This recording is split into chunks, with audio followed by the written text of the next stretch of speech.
कहने के लगाम लगनी प्रारंभ हो चुकी है। लोग आने धीरे धीरे करके कम हो रहे हैं।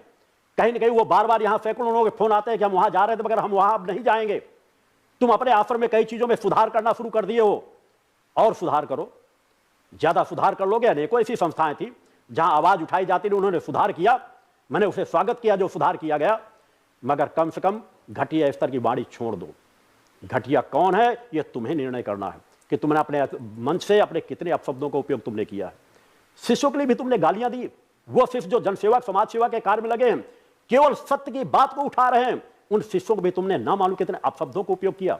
शिष्यों को भी जान से मार देने की, उड़ा देने की तुमने धमकी दी।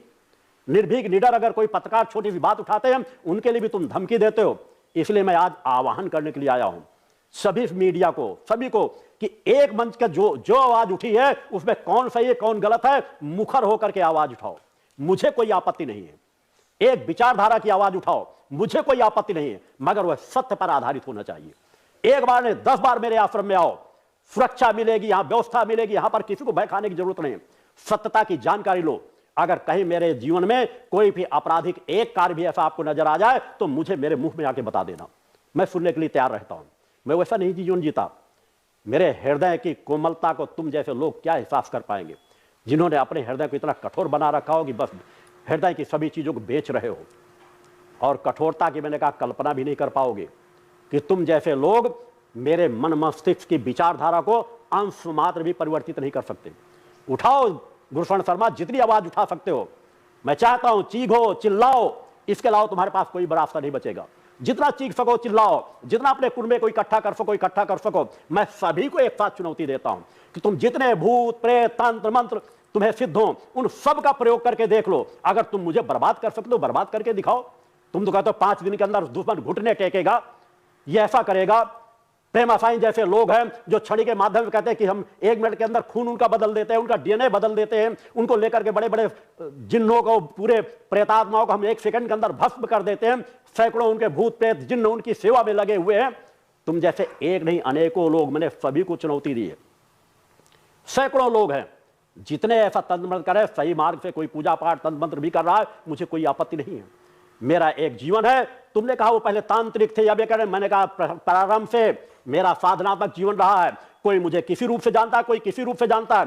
शहडोल में जब मैं था, जब भी वहां कम से कम 1 दर्जन तांत्रिक मुझसे टकराए थे, जो बड़े बड़े मुंड डाले रहते थे। चुनौती उन्होंने दी थी, उनकी चुनौती को मैंने वहां स्वीकार किया था और उनको घुटने टेकने पर बाध्य कर दिया था। तब से अनेकों लोग मुझे जानते थे कि ये तो तांत्रिकों के भी तांत्रिक है। मैं प्रारंभ से मां की आराधना कर रहा हूं। तुमने कहा कि वहां पर गए थे श्रीमाली जी के यहां, तुम्हें क्या ज्ञात है ये कैसे त्रिकालज्ञ हो? ब्रजपाल चौहान जिससे तुम भी परिचित हो गए होगे पिछले 1 सप्ताह से, लगातार यहां से चिंतन जा रहे हैं। उनका श्रीमाली जी का सबसे घनिष्ठ शिष्य था, नजदीकी शिष्य था, घरेलू शिष्य था।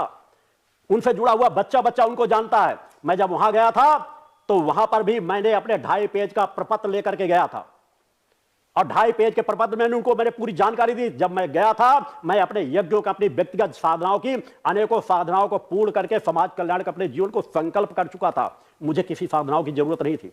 और जाके मैंने वहां कहा था कि मैं चाहता हूं कि कुछ ऐसी संस्थाएं, जो संस्थाएं आप लोगों समाज जुड़े हैं, मैं अपना परिचय नहीं देना चाहता, एकांत साधना करना चाहता हूं। आप अपने इतने कुछ कार्यों में बदलाव ले लो और जो मैं कहूं विचारधारा से समाज को जोड़ो और समाज में परिवर्तन डालो। मैं सब कुछ करने की पात्रता मां ने मुझे दे रखी है। और वह प्रमाण मैंने वहां दिखाया कि अगर एक स्थान पर बैठ करके देखना है तो मैं अगर सुबह प्रातः 6 बजे बैठ जाता था तो रात को 11 बजे तक भी साधनाओं में एकांत अपने क्रम में बैठा रहता था। इतना ही नहीं, हस्तरेखा को विशेषज्ञ थे, मैं भी मानता हूं, मगर उनके विशेषज्ञ होने के बाद भी मैंने उससे ज्यादा प्रमुखता से आवाज उठा करके दिखाया कि जिस हस्तरेखा को तुम नजदीक बुला के देखते हो, मैं दूर अगर 50 फीट के दूर भी रख दोगे, मैं उसकी हस्तरेखा बता करके उसके पूरे जीवन को, भविष्य को बता दूंगा। ब्रजपाल चौहान तुमसे कल या परसों मुखातिब होगा सामने इसी चैनल के माध्यम से। उसकी आवाज सुन लेना, चाहे हस्तरेखा की बात रही हो, चाहे किसी चीज के बारे में रही हो। मैंने कहा मेरे लिए कोई काल का चक्र छिपा हुआ नहीं है। मैं स्वयं अपने बारे में जानता हूं, अपना भूत भविष्य वर्तमान क्या है उसके बारे में मुझे ज्ञात है। मैं सभी बातों को जानता हूं। उन चीजों के बारे में भी मैंने वहां जाकर के नहीं